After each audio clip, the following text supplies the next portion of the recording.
Hello students, मैं doctor Sangeeta Mathur, associate professor political science, LBS government college Kotputli.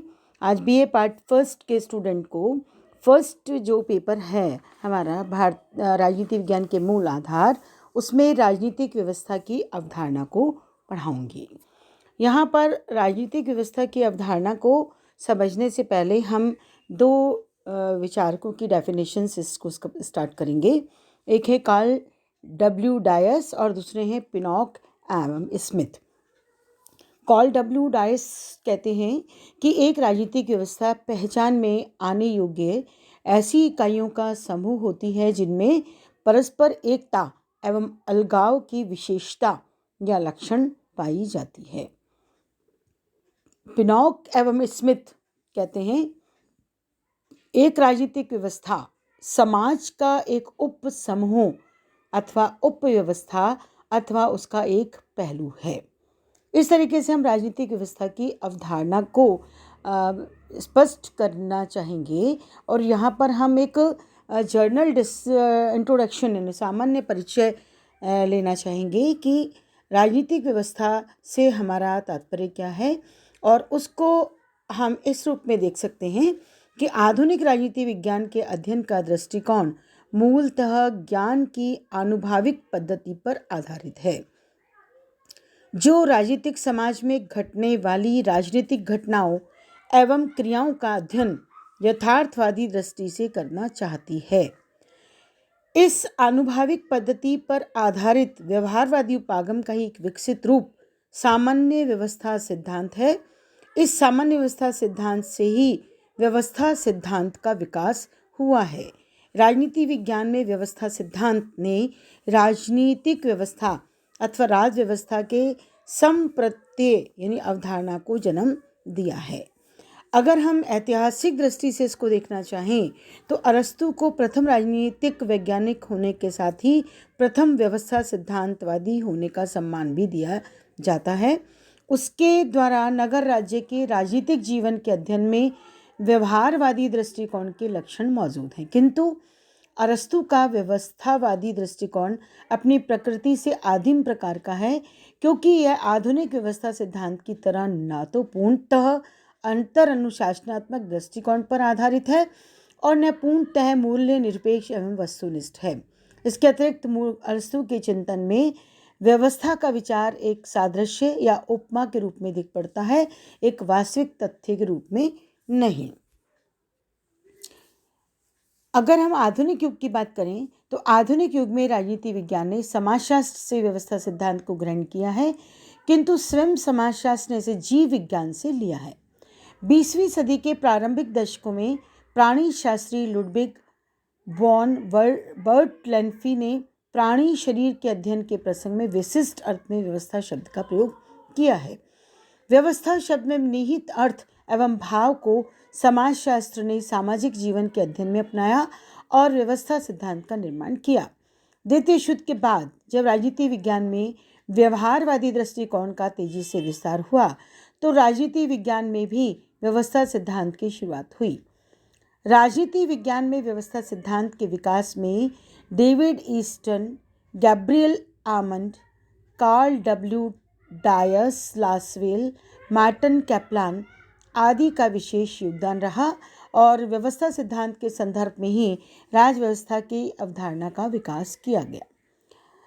अब हम ये देखना चाहेंगे कि व्यवस्था, उपव्यवस्था एवं सामाजिक व्यवस्था का अर्थ क्या है, हम उसको किस रूप में देख सकते हैं। राजनीति विज्ञान के आधुनिक दृष्टिकोण के अनुसार राजनीतिक व्यवस्था संपूर्ण सामाजिक व्यवस्था की एक प्रमुख उपव्यवस्था है।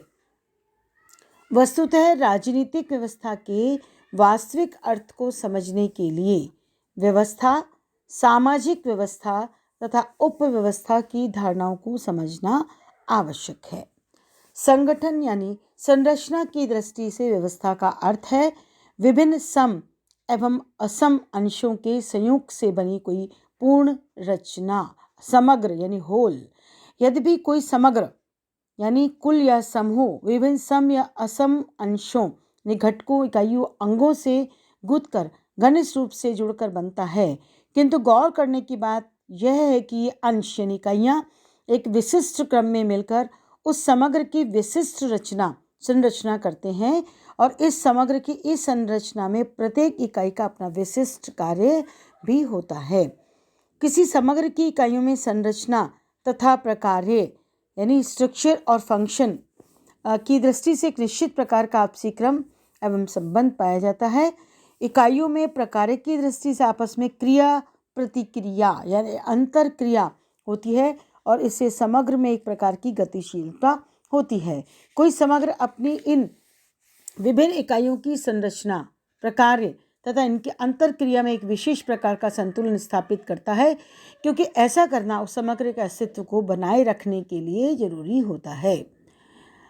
अतः वह समग्र अपने वातावरण के अनुसार समय में परिवर्तन भी करता है, अपने पक्ष में वातावरण को प्रभावित करने की कोशिश भी करता है।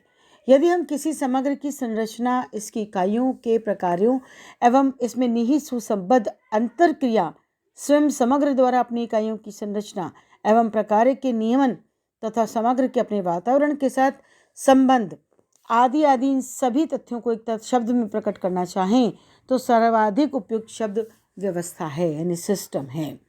यहाँ पर हम जो व्यवस्था शब्द है उसको थोड़ा सा देखना चाहें तो हम कह सकते हैं कि व्यवस्था ऐसा समग्र है जिसकी संरचना विभिन्न सम एवं विषम इकाइयों के एक निश्चित क्रम में संयोग से होती है। व्यवस्था ऐसा समग्र है जिसकी इकाइयों में सुसंबद्ध एवं व्यवस्थित क्रम में अंतर क्रियाएँ होती हैं। व्यवस्था ऐसा समग्र है जो अपनी संरचना एवं अंतर क्रियाओं का नियमन करता है।